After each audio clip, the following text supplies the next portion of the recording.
नमस्कार साथीहरू, यो कथा एक सुन्दर विधवा महिला र 3 जना साधुको बारेमा हो। जब उनी जीवनको कठिन परिस्थितिबाट गुज्रिरहेकी थिइन्, तब ती 3 साधु उनको जीवनमा आए र उनले उनीहरूको कुरा स्वीकार गरिन्, जसले गर्दा उनको जीवन खुसीमय र सुखद बन्न पुग्यो। तपाईहरू सबैलाई जेन राय च्यानलमा स्वागत छ। त्यो गाउँको नाम थियो सुखपुर, जुन चारैतिर हरियालीले ढाकिएको थियो। त्यहाँको जनसङ्ख्या धेरै थिएन, तर गाउँका सबै मानिसहरू एकअर्कालाई चिन्दथे।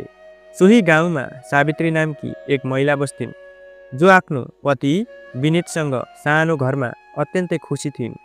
उनको जीवन एक आदर्श गृहिणीको जस्तै थियो। उनी प्रत्येक बिहान चाँडै उठ्थिन्, घरको सबै काम सक्थिन् अनि पतिसँगै खेतमा काम गर्न जान्थिन्। उनको मेहनत र माया सदैव घरमा सुख शान्ति ल्याइरहन्थ्यो, तर भाग्यलाई उनको सुखी जीवन स्वीकार्य थिएन। एक दिन खेतमा काम गरिरहेको बेला विनीतलाई एक विषालु सर्पले टोक्यो। सर्पले उनको खुट्टामा टोकेको केही घण्टाभित्रै उनको शरीरभरि विष फैलियो। गाउँलेहरू झारफुक र घरेलु उपचार गर्न थाले, तर केही काम लागेन। अन्ततः विनीतको मृत्यु भयो। यो खबर सुन्नासाथ सावित्रीमाथि मानौ वज्रपात भयो। उनी आफ्नो पतिको शवसँग लिप्टिएर रोइरहिन्। उनको आँसु रोकिनै सक्दैनथ्यो। गाउँकी महिलाहरू उनलाई सम्झाउन आइन्, तर उनको हालत देखेर सबै भावुक भए। उनको सम्पूर्ण संसार नै समाप्त भइसकेको थियो। उनलाई के गर्ने भन्ने केही थाहा थिएन, किनभने उनका लागि सम्पूर्ण संसारको केन्द्र नै उनको पति थिए। पतिको मृत्यु भएपछि सावित्रीका लागि जीवन पुरै परिवर्तन भयो। पहिले जो आफन्त र छिमेकी उनलाई सम्मान गर्थे, तिनीहरू नै अहिले उनलाई टाढा राख्न थाले। एक विधवा महिलाको जीवन कति कठिन हुन सक्छ, अब उनलाई महसुस हुन थाल्यो। गाउँका केही मानिसहरूले उनलाई सहानुभूति देखाए, तर धेरैले उनलाई अपशकुनको रूपमा हेर्न थाले।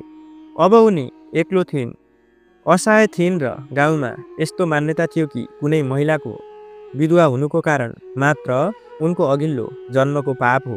गाउँका केही अधवश्य पुरुषहरूले उनलाई घृणासाथ हेर्न थाले। पहिले जसले उनलाई सम्मान गर्थे, तिनीहरू नै अब उनलाई खराब नजरले हेर्न थाले। उनीहरूको लोभी दृष्टि सावित्रीमाथि पर्यो र उनीहरूको उद्देश्य उनको लाचारीको फाइदा उठाउनु मात्र थियो। सावित्री यस कुराले अत्यन्तै दुखी थिइन्। अब समाजका नियमहरू सामु उनी असहाय थिइन्। एक दिन जब सावित्री आफ्नो जर्जर झुपडी बाहिर बसेकी थिए, उनले देखिन् कि गाउँको बाहिर बाटो हुँदै 3 तेजस्वी ऋषि अगाडि बढिरहेका थिए। उनीहरू लामो सेतो दाढी भएका थिए र भगुवा वस्त्र धारण गरेका थिए। उनीहरूको अनुहारमा अद्भुत दिव्य चमक थियो र तिनीहरूको आँखामा अपूर्ण शान्ति झल्किएको थियो। गाउँलेहरूले यी ऋषिहरूको आगमन देखेर उनीहरूलाई हेरिहाले। सबैले श्रद्धा साथ उनीहरूको पाउमा टेकेर आशीर्वादको याचना गरे। गाउँका मुखियाले विनम्र स्वरमा प्रार्थना गरे, महाराज, कृपया केही समय हाम्रै गाउँमा बस्नुहोस्। हामीलाई तपाईको आशीर्वाद र ज्ञानको अत्यन्तै आवश्यकता छ। 3 जना ऋषिहरूले सहर्ष स्वीकृति दिए। त्यही समयमा उनीहरूको दृष्टि नजिकै बसेकी सावित्रीमाथि पर्न गयो। तिनैमध्ये सबैभन्दा वृद्ध ऋषि सावित्रीलाई ध्यानपूर्वक हेर्दै रोकिए। केही छेडपछि उनले भने, यो नारी असाध्यै दुःख कष्टले घेरिएकी छिन्, तर यसको भाग्य विलक्षण छ। गाउँलेहरू छक्कै परे। जसलाई उनीहरू अभागी र अपशकुन ठानिरहेका थिए, त्यसैलाई ऋषिहरूले विशेष भाग्यशाली भनेका थिए। केही मानिसहरू अचम्म परेर ती ऋषिहरूको कुरा बुझ्ने प्रयास गर्न थाले। सावित्री स्वयं पनि अचम्म परिन्। वर्षौंदेखि जस समाजले उनलाई हेपिरहेको थियो, आज तिनीहरूकै सामु एक ऋषिले उनको भविष्य असाधारण रहेको घोषणा गरिदिएका थिए। उनको मनमा असंख्य प्रश्नहरू उठ्न थाले। यी ऋषिहरू को हुन्? यिनले मेरो भाग्यमा के देखे? के साँच्चै मेरो जीवन परिवर्तन हुन लागेको छ? 3 जना ऋषिहरू गाउँको बीचतर्फ अघि बढे र ती तीनैजना साधुहरू गाउँको बीचमा रहेको एक प्राचीन मन्दिरमा बस्न गए। त्यो मन्दिर वर्षौंदेखि सुनसान अवस्थामा थियो, तर साधुहरूको आगमनसँगै त्यहाँ एक नयाँ ऊर्जा फर्कियो। गाउँलेहरू श्रद्धापूर्वक उनीहरूको प्रवचन सुन्न आउन थाले, तर सावित्रीलाई भने मन्दिर प्रवेश गर्ने अनुमति थिएन। जब जब उनी मन्दिरको ढोकाको नजिक पुग्थिन्, गाउँका मानिसहरूले उनलाई तिरस्कार गर्दै भगाइदिन्थे। एक रात जब सबै गाउँलेहरू आफ्नो घर फर्किसके, सावित्रीले हिम्मत जुटाइन् र मन्दिरतर्फ अघि बढिन्। उनको मनमा अनेकौं प्रश्नहरू उठिरहेका थिए। के साँच्चै ती साधुहरू मसँग भेट्न चाहन्छन्? के मलाई पनि मुक्ति पाउने अधिकार छ? धेरै सङ्कोच गर्दै उनले मन्दिरको भित्र पाइला राखिन्। मन्दिरभित्र मधुरो दियो बलिरहेको थियो, जसको उज्यालोमा तीनैजना साधुहरू शान्त मुद्रामा ध्यानमग्न बसेका देखिन्थे। जब सावित्री उनीहरूका अगाडि पुगिन्, तिनले बिस्तारै आँखा खोले। केही क्षणको मौनतापछि तीमध्ये एक साधु, जसको नाम वसिष्ठानन्द थियो, बोल्न थाले। पुत्री, तिमी हामीबाट के चाहन्छौ?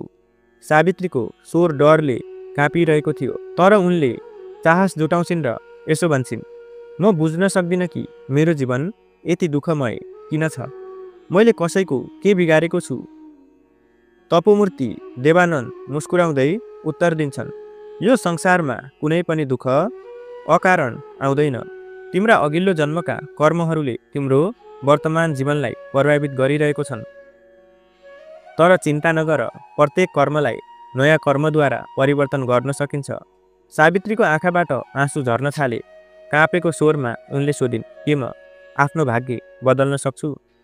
ज्ञान साधक शरणनन्दले गम्भीर स्वरमा उत्तर दिए, तर त्यसका लागि तिमीलाई कठिन परीक्षाहरूबाट गुज्रिनु पर्नेछ। के तिमी तयार छौ?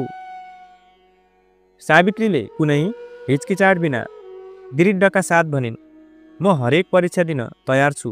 त्यसपछि वसिष्ठानन्दले गम्भीर स्वरमा भने, भोलि सूर्योदय हुनुअघि तिमी गाउँ बाहिर रहेको पिपलको रुख नजिक आइपुग्नु। त्यहीबाट तिम्रो असली यात्रा सुरु हुनेछ।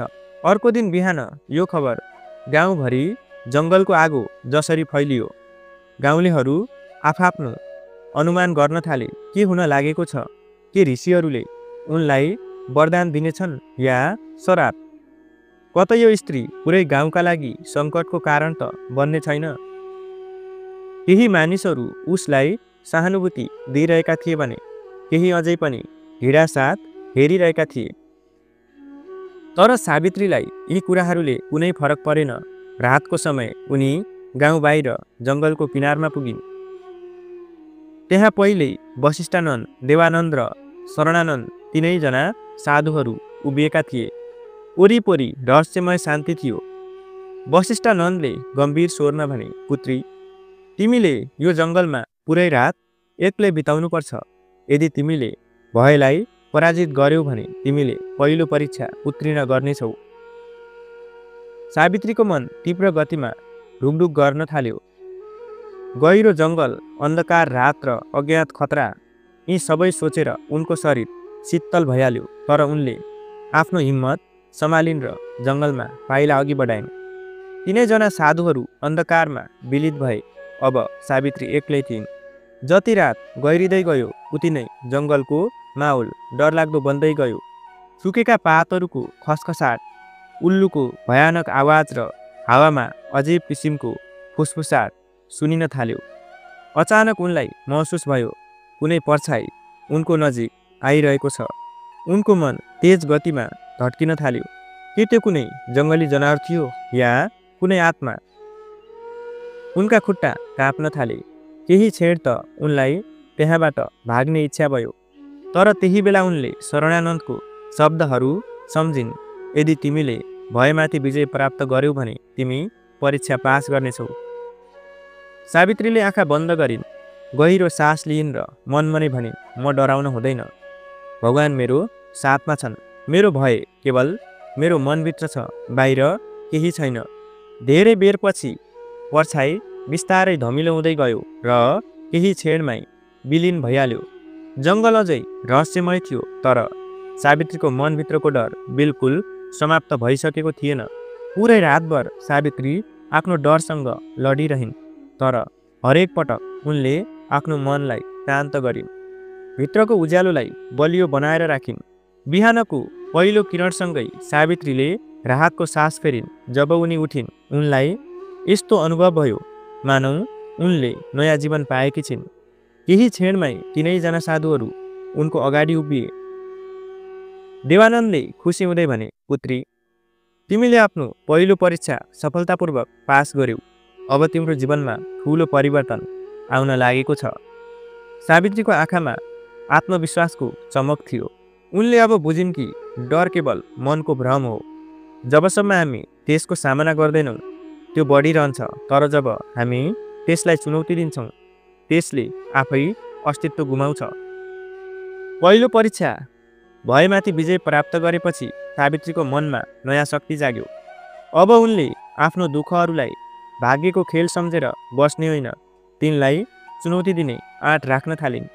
उनलाई महसुस भयो कि जीवनमा परिवर्तन केवल इच्छाले होइन, साहसिक कर्मले सम्भव हुन्छ। वशिष्ठानन्दले भने, पुत्री, तिमीले भयलाई जित्यौ, तर अगाडिको यात्रा अझ कठिन छ। अर्को परीक्षा त्यागको हुनेछ। के तिमी यसको लागि तयार छौ? सावित्रीले शिर झुकाएर उत्तर दिइन्, म तयार छु। देवानन्दले गम्भीर स्वरमा भने, त्याग केवल धन, वस्त्र वा कुनै भौतिक सम्पत्तिको हुँदैन। साँचो त्याग भनेको त्यो वस्तु छोड्न सक्नु हो जुन हाम्रो हृदयसँग सबैभन्दा प्रिय हुन्छ। आज तिमीले त्यही त्याग्नुपर्नेछ। सावित्रीको मन विचलित भयो। उनको जीवनमा धेरै चिज बाँकी थिएनन्, तर उनलाई आफ्ना बितिसकेका श्रीमानको तस्बिर सम्झना आयो। त्यो नै एकमात्र निशानी थियो जसले उनलाई प्रेमको याद दिलाउँथ्यो। जब पनि उनी एक्लो महसुस गर्थिन्, त्यो तस्बिर हेरेर शान्ति पाउँथिन्। उनको आँखामा आँसु भरिए। काँपेको स्वरमा उनले भनिन्, के मलाई आफ्ना पतिको तस्बिर त्याग्नुपर्नेछ? शरणानन्द मुस्कुराउँदै भने, यदि त्यो नै तिम्रो लागि सबैभन्दा प्रिय छ भने हो, तर याद राख, त्याग केवल तब सार्थक हुन्छ जब त्यो पूर्ण मनले गरिन्छ। जबसम्म तिमी आफै यसको लागि तयार छैनौ, हामी तिमीलाई बाध्य गर्ने छैनौ। सावित्री गहिरो सोचमा डुबिन्। यो तस्बिर उनको विगतको अन्तिम स्मृति थियो। के उनी यसलाई त्याग्न सक्छिन्? के यो त्याग उचित हुनेछ? तर फेरि उनलाई महसुस भयो कि यो तस्बिरले मात्र उनलाई अतीतमा बाँधेर राखिरहेको थियो। उनी हरेक दिन यसलाई हेरेर उही पीडामा डुबिरहन्थिन्। अधुरो प्रेमको घाउलाई फेरि खोल्थिन्। यदि उनलाई अगाडि बढ्नु छ, आफ्नो जीवनलाई नयाँ दिशामा लैजानु छ भने उनलाई अतीतबाट मुक्त हुनैपर्छ। उनले आँखा बन्द गरिन्, गहिरो सास फेरिन् र दृढ स्वरमा भनिन्, म तयार छु। वशिष्ठानन्दले आदेश दिए, जाऊ र यो तस्बिर गाउँको तलाबमा प्रवाहित गर। सावित्री गाउँ फर्किन्। आफ्नो झुपडीमा पुगेर उनले एउटा पुरानो सन्दुक बिस्तारै खोलिन्। त्यसभित्र वर्षौँदेखि सम्हालेर राखेको आफ्ना दिव्याङ्ग पति विनीतको तस्बिर थियो। काँपेका हातले उनले त्यो निकालिन्। गहिरो भावनाले भरिएर उनले त्यसलाई अन्तिम पटक हेरिन्। उनको आँखामा आँसु थिए, तर मनमा अब्बल सङ्कल्प थियो। गाउँका केही मानिसहरूले उनलाई तलाबतर्फ जाँदै गरेको देखे। कोही फुसफुसाए, कोही उनका कुरा काटिरहेका थिए। ऊ पागल भएकी छ, आफ्ना पतिको निशानी किन फाल्दैछ? कतै यी साधुहरूले उसलाई भ्रमित त गरेनन्? तर सावित्रीले कसैको कुरा ध्यान दिनन्। उनी बिस्तारै तलाबको किनारमा पुगिन्, जहाँ पानीका तरङ्गहरू शान्त थिए। उनले तस्बिरलाई दुवै हातले समातिन् र अन्तिम पटक त्यो प्रिय अनुहारलाई हेरिन्, जससँग उनको पुरा जीवन गाँसिएको थियो। यो केवल एउटा तस्बिर मात्र थिएन, यो उनका सुख, दुःख, पीडा र आशाहरूको प्रतीक थियो। सावित्रीले बिस्तारै तस्बिरलाई पानीमा प्रवाहित गरिन्। जस्तै तस्बिर पानीमा डुब्यो, उनलाई महसुस भयो कि वर्षौँदेखि उनको मनमाथि रहेको अदृश्य बोझ अब समाप्त भइसकेको छ। एक अनौठो हल्कापन उनको हृदयभरि फैलियो, मानौ उनी कुनै अदृश्य सङ्गालोबाट मुक्त भएकी थिइन्। अब उनी केवल आफ्नो भविष्यतर्फ अगाडि बढ्न चाहन्थिन्। जब उनी फेरि जङ्गल फर्किन्, तिनै साधु वशिष्ठानन्द, देवानन्द र शरणानन्द पहिले नै त्यहाँ उनको प्रतीक्षा गरिरहेका थिए। उनीहरूको आँखामा सन्तोषको चमक थियो। देवानन्दले भने, पुत्री, तिमीले त्यागको परीक्षा पनि सफलतापूर्वक उत्तीर्ण गर्यौ। अब तिमी त्यस्तो बन्धनबाट मुक्त भएकी छेउ जसले तिमीलाई अतीतमा बाँधेर राखेको थियो। सावित्रीले महसुस गरिन् कि उनको मन पहिलेभन्दा धेरै शान्त र मुक्त भइसकेको छ। उनले मुस्कुराइन्, एक आत्मविश्वास र दृढताले भरिएको मुस्कान। शरणानन्दले गम्भीर स्वरमा भने, अब तिम्रो अन्तिम र सबैभन्दा कठिन परीक्षा बाँकी छ। यो परीक्षा तिम्रो केवल शक्ति मात्र होइन, तिम्रो आत्मज्ञानलाई पनि उजागर गर्नेछ। सावित्रीले निडरतासँग टाउको झुकाइन् र दृढ स्वरमा भनिन्, म तयार छु। तिनै साधु सावित्रीलाई लिएर एक अग्लो पहाडमाथि रहेको प्राचीन मन्दिरतर्फ लागे। यो मन्दिर कहिल्यै एक महान तपस्वीको साधन स्थल थियो, तर अब त्यहाँ बिरानी छाया मात्रै थियो। हावामा रहस्यमय सन्नाटा थियो, वातावरणमा गहिरो शान्ति थियो। वशिष्ठानन्द मन्दिरको ढोकामा उभिएर भने, अब तिम्रो आत्माको परीक्षा हुनेछ। तिमीले भय र मोहलाई त्यागेकी थियौ, तर अब तिमीले प्रमाणित गर्नुपर्नेछ कि तिमी केवल आफ्नो लागि मात्र होइन, अरूको लागि पनि बाँच्न सक्छौ। सावित्रीले सोधिन्, मैले के गर्नुपर्छ? देवानन्दले गम्भीर स्वरमा भने, गाउँमा एक वृद्ध महिला बस्छिन् जसको कोही सहारा छैन। उनी बिरामी छन्, भोकै बस्छिन्। तिमीले आफ्नो झुपडी उनलाई दिनुपर्नेछ। तिमीले ती वृद्ध आमालाई आफ्नो झुपडी मात्र होइन, आफ्नो सारा भोजन पनि अर्पण गर्नुपर्नेछ। सावित्री अचम्ममा परिन्। उनको झुपडी सानो थियो, तर त्यही उनको एकमात्र आश्रमस्थल थियो। अब उनी आफ्नो घर छोडेर कहाँ जाने? उनले केही भन्न नपाउँदै शरणानन्दले अगाडि थपे, त्यसपछि तिमीले 7 दिन जङ्गलमा रहेर तपस्या गर्नुपर्नेछ, बिना भोजन र बिना जलको। यो परीक्षा तिम्रो धैर्य, सङ्कल्प र समर्पणको हुनेछ। यदि तिमीले यसलाई पार गर्न सक्यौ भने तिम्रो आत्मा साँचो मुक्तिको बाटोमा अघि बढ्नेछ। सावित्री स्तब्ध भइन्। अहिलेसम्मका परीक्षाहरू कठिन थिए, तर यो परीक्षा असम्भव लाग्दै थियो। के उनी आफ्नो घर र भोजन त्याग्न सक्छिन्? के उनी 7 दिनसम्म बिना केही खाएर बाँच्न सक्थिन्? तर फेरि उनलाई तिनै साधुका शब्दहरू याद आए, साँचो शक्ति शरीरमा होइन, मनमा हुन्छ। यो अन्तिम परीक्षा थियो, उनीलाई यो पनि पार गर्नुपर्ने थियो। उनले दृढ सङ्कल्प गरिन्, आँखा आत्मविश्वासले भरिन् र भनिन्, म यो गर्न तयार छु। सावित्रीले कुनै हिचकिचाट बिना आफ्नो झुपडी र सम्पूर्ण भोजन ती वृद्ध आमालाई अर्पण गरिन्। गाउँका मानिसहरू यो देखेर छक्क परे। उनी के गरिरहेकी छिन्? आफ्नो सबै थोक किन त्याग्दैछिन्? कतै ती साधुहरूको प्रभावमा त परेकी छैनिन्? गाउँभरि कुरा गर्न थालियो, तर सावित्रीले कसैको केही उत्तर दिइनन्। उनले शान्तिपूर्वक आफ्नो बाटो समातिन् र जङ्गलतर्फ अघि बढिन्। पहिलो दिन कठिन थियो, भोकले उनको चेतना हल्लाउँदै थियो, तर उनले आफ्नो विचारहरूलाई भड्किन दिनन्। उनले एक रुखमुनि बसेर ध्यान गर्न थालिन्। दोस्रो दिन उनलाई प्यासले सताउन थाल्यो, ओठहरू सुक्खा भए, शरीर थाक्न थाल्यो, तर उनले आफ्नो मनलाई सम्झाइन्, यो त केवल शरीरको परीक्षा हो, आत्मालाई यससँग कुनै मतलब छैन। तेस्रो दिन उनको शरीर झनै कमजोर हुँदै गयो। सावित्रीको अन्तिम परीक्षा, आत्मविश्वासको जागरण। सावित्रीका पाइलाहरू लडबडाउन थाले, तर उनको मन अझै पनि दृढ थियो। उनी हार मान्न चाहन्थिनन्। चौथो दिन उनले महसुस गरिन् कि अब उनले सहन गर्न सक्दिनन्। उनलाई रिङ्गटा लाग्न थाल्यो, दृष्टि धमिलो हुँदै गयो, तर त्यही बेला उनले ती साधुका शब्दहरू सम्झिन्, साँचो शक्ति शरीरमा होइन, मनमा हुन्छ। यो सोच्नासाथ उनको भित्री चेतनाबाट एक अद्भुत ऊर्जा उत्पन्न भयो। उनले आफ्नो चेतनालाई शरीरबाट अलग गरिन् र गहिरो ध्यानमा प्रवेश गरिन्। 5औं र 6औं दिनसम्म उनी पूर्ण रूपमा ध्यानमा लीन भइन्। अब उनलाई भोक वा तिर्खाको कुनै अनुभव नै भएन। यो सामान्य अवस्था थिएन, यो आत्मा गहिराईमा डुब्ने स्थिति थियो। 7औं दिन जब सूर्य उदायो केही अद्भुत भयो। सावित्रीको आत्मा एउटा नयाँ शक्ति र तेजले भरियो। उनीलाई अनुभव भयो कि अब उनी केवल एउटा साधारण स्त्री मात्र होइनन्, तर कुनै दिव्य ऊर्जासँग डुबिरहेकी छिन्। त्यही बेला वातावरणमा एक दिव्य आवाज प्रकट भयो। हल्का हावा चल्न थाल्यो।